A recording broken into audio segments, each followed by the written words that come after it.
Okay, DraftScience video on electricity number 2. Alright, so yeah, I did make a few mistakes in the previous video. The lightning thing, electrons go up, field goes down.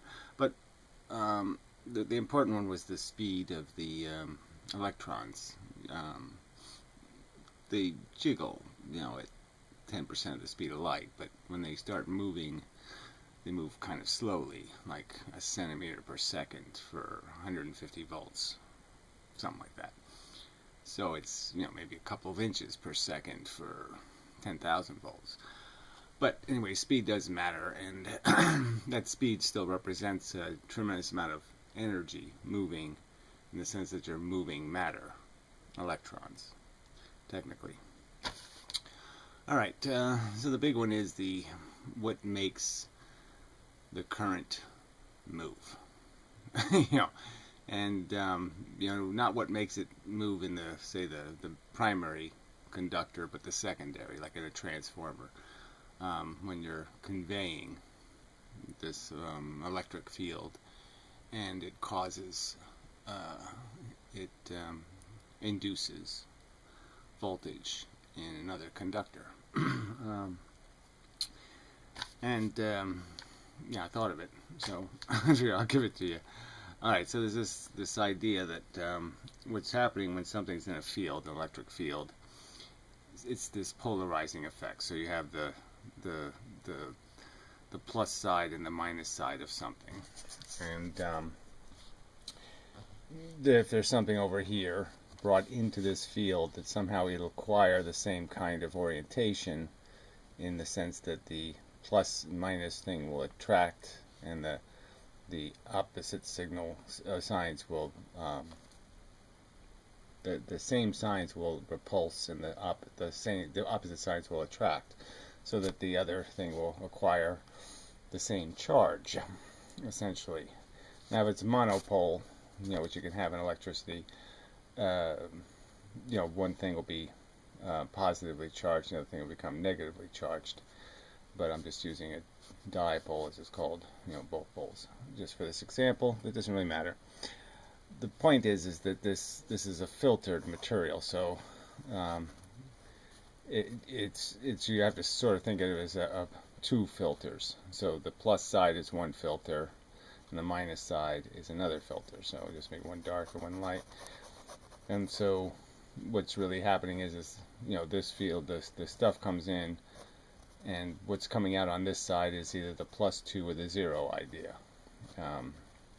in terms of the field strength. So it tends to create an environment surrounding this new conductor that will, the opposite strength thing will happen again. So the stuff coming through is going to be 2 times repulsive, and 0 in terms of its effect, so that the gravity effect, the pressure, will just push it into the same configuration. I mean, I've sort of explained that with magnetism, so I don't want to redo that. Just the same idea that if there's two things and there's less pressure here, then just the natural gravity will migrate me over. But if that polarized field is being created that I'm sensitive to, then although there is a field over here, the field in here will be a little bit stronger, and I'll be moved the other way. And so what's being moved here are the electrons. So basically the matter is this configuration of, we'll just use little X's to indicate the atoms, and we'll put a dot where the electrons are. And so what's basically happening is, when it's getting polarized, is all the dots are migrating to one side. So the higher the voltage, the stronger the tendency is for these dots to be migrated to this surface. And so if it's a very high voltage, there might be quite a few of these atoms that end up sharing a dot. So like there'll be 2 dots in the normal state, and the atom will sort of share these, so it can free one of them, and it'll end up going to the surface. And that all sort of takes time. You can sort of understand that the ones that are close can obviously go much faster than the ones that are further away, because they have to go through a lot of stuff to get here. And so, in a sense, it's don't know if a spring is the right way to analogize it, but what I kind of want to get to the point of is that you can afford to go fast here, but you can't go fast if you're in the back. If you're in the back, you have to take your time to get through, because if you go really fast, you'll crash into the other atoms and cause all kinds of disruption and heat and all that kind of stuff. So the back ones have to wait to get through the door. It's like the first ones right at the front door. Like say there's a crowd. The first ones at the front door can go in as fast as they want. But the ones in the back have to wait. They have to wait till the pressure eases. So they just kind of have to walk slower. So what happens when the field is being created? That's sort of happening in the sense that the field is stronger here. So let's use close lines, let's say, for strength. And the field here is getting weaker and weaker. So the weak field and the strongness of the field. So here's a conductor that's inducing this effect. So it's the strongest polarized field. So the strongest +2 or 0, whatever the case may be that it's pushing in here to cause this field, this substance change. It's completely appropriate in that it has the weakest pull, okay, if you want to call it a pull, the weakest pull on the ones in the back and the strongest pull on the ones in the front. So it's moving them appropriate to their circumstance. So they're all standing still at the door, and only a certain number can get in the door. And so the force is basically giving people a speed ticket, and it's giving them completely the appropriate ticket for their position, in the sense it's giving the ones in the back a slow ticket, and it's giving the ones in the front a fast ticket. Now what happens is when I induce a change in this field, once they've established, once they've gotten through the door, so to speak, and that would be like a DC current being turned on.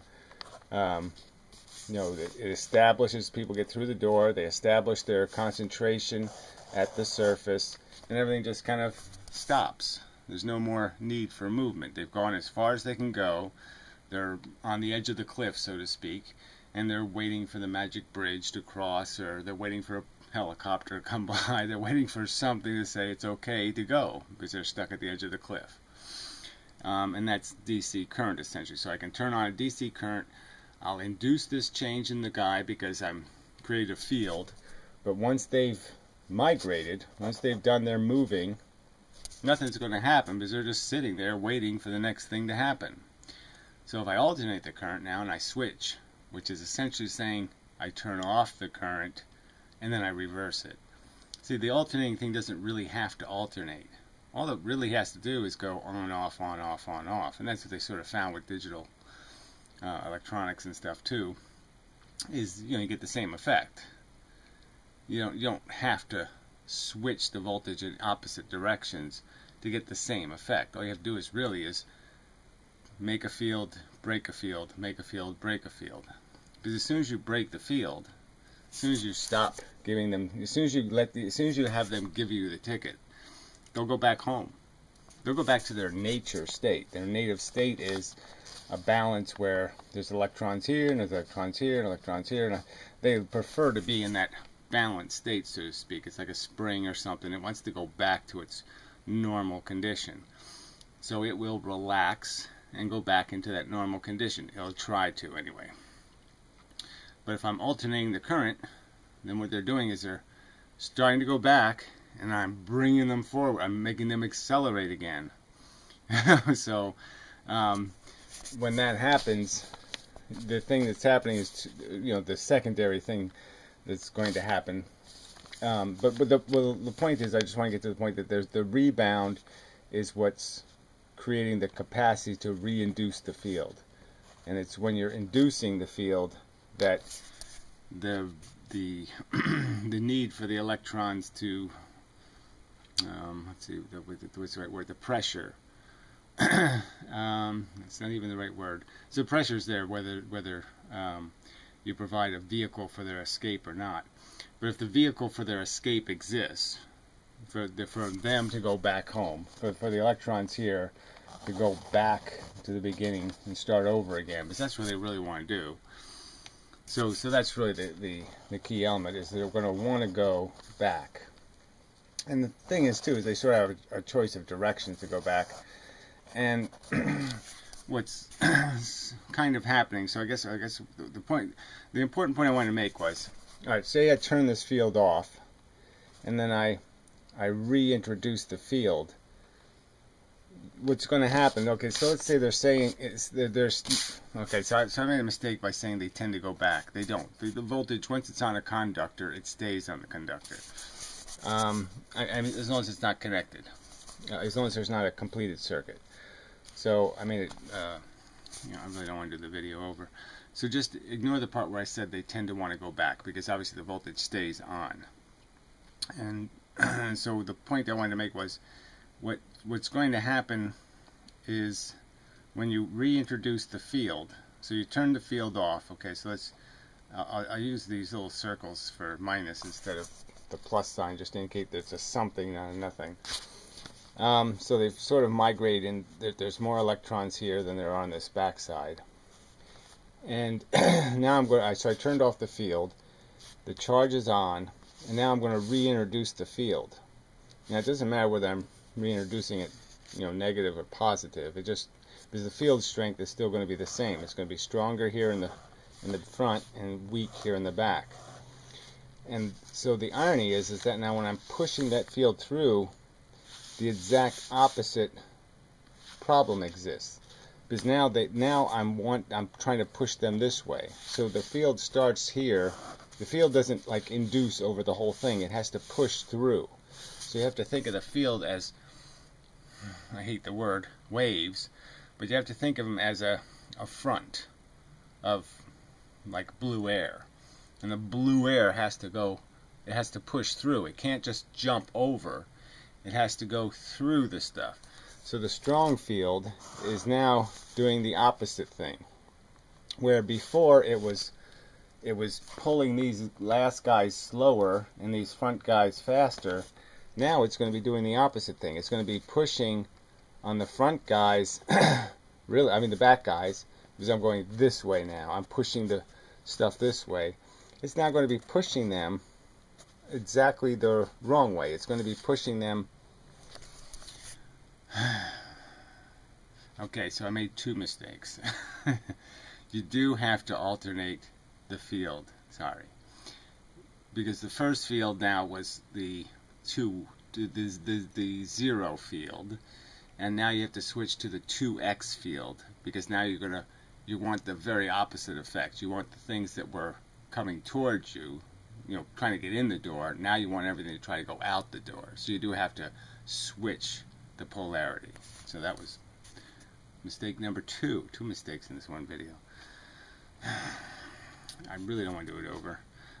So, I mean, that's just obstinate. I really should just see if it should just clean it up, do it over, but I'm not going to. Fuck it. Yeah, I mean, I just got this thought through my head, so I mean, yeah, it should be a little bit messy. It just reflects the fact that it just came to me. So anyway, the important thing to understand now is it's pushing. And for pushing, you don't want to push hard here and push soft here, but that's exactly what this field's going to do. By the time the field gets here, it's pushing softly because it's weaker. It's by the inverse square rule, r squared, which means 4 times for twice the distance. So 2x the distance equals 4x the weakness. So it got 4 times weaker by the time it gets here. So the very things you want to push fast, the ones at the front of the line, you want them to go fast, they're going slow. And the ones you want to go slow, the ones here at the back of the line, they're trying to go fast. And that's not good. Yeah. So that you can see how that would create more pressure. Because now you're pushing and there's nowhere for them to go. They just can't get through the door this way. It's very unconstructive to getting through the door. It almost blocks the door essentially. So it's creating this rebound pressure, and the rebound pressure is what's going to cause the rebound current, which is it's going to create this extra voltage. and that extra voltage is what's going to make the current happen. And so now the only thing to decide is which direction does it go. And I think the direction is just pretty much, so the current was going one way the first time, now it's going the second way when it's pushing the things back in, and then they're going to accelerate back out of that. And what they're going to do is based on which direction you're going. So say if the current's going this way in this conductor, what's really kind of happening is these are little polarized filters that are moving. And even if they're moving only 2 inches per second, there's still a lot of them moving, and it still means more. Because in the sense what's happening, this field's coming out of each one of these polarized filters. And it's coming out in a circle. And so what's happening when they're moving is the net effect is, if they're moving in a direction, that there's going to be more lines of force this way, on this tangent, all the tangents going the forward direction, and there's going to be fewer that end up going this way, because they'll be depositing them slower, right? So they'll be dropping bombs this way. Since they're moving away, they drop less bombs, and since they're moving in this direction, they'll end up putting more bombs in this direction. So the force going this way will be stronger than the force going that way, and that'll just start the impetus of the current flow. So that'll tell the current which way it's going to go, is the fact that it's going to essentially be pushed in that direction, the return stroke. And there'll be less pushing it in the other direction, effectively. Which might have something to do with also the fact that the faster you can get these things to go, the more efficient their transmission or their movement through the wire is, in the sense that there's less losses, because now there's less of them probably going the wrong way. So, if it's possible. I mean, that could be the reason why there is some loss in transferring electricity. You do lose something to heat, and the heat's probably being created by the fact that some are going the wrong way, and they have to get annihilated or bumped or in some other way made to comply with the majority. But you do know that once a direction is established, it just takes over.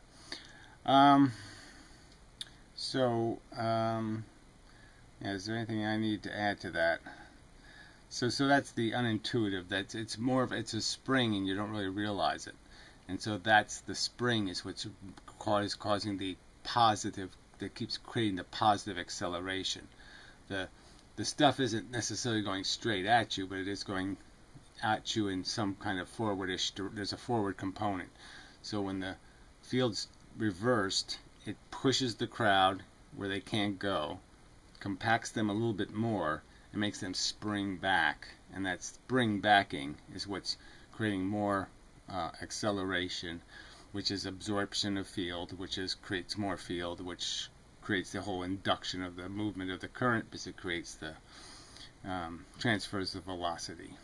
The velocity of the electrons is essentially being converted into the velocity of the electrons in the other conductor. So I didn't explain that perfectly, but I think I explained it well enough to understand why the field needs to be dynamic, because it has to you have to push the spring for the spring to work. But once the spring's being engaged, once you're pushing the electrons and letting them bounce back and pushing them and bounce back, push, bounce back, you can get the idea that they're going to be in a constant motion. And that will create a magnetic field and induce current flow. Yeah, so I think that's enough for now. Yeah, on that. I just wanted to clarify that.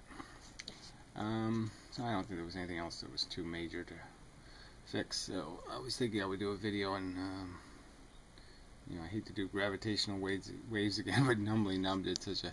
He was in Piro's room, and Piro was just making such stupid arguments that I might play some of the Piro video. It's, it just kind of points out that rooms are pointless, because, the argument is never on the argument. And there's no way to isolate people's misstatements and force them to correct them, as I force myself to correct my own. Anyway, That's enough. I don't need to drag this one out, I don't think.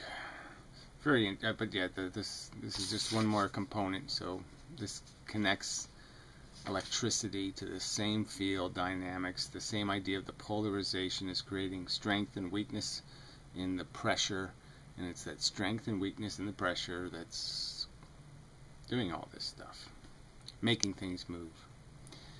And so, more evidence for this concept of force unification. Cha-ching, or Boolah. Yeah, that's the one, Boolah.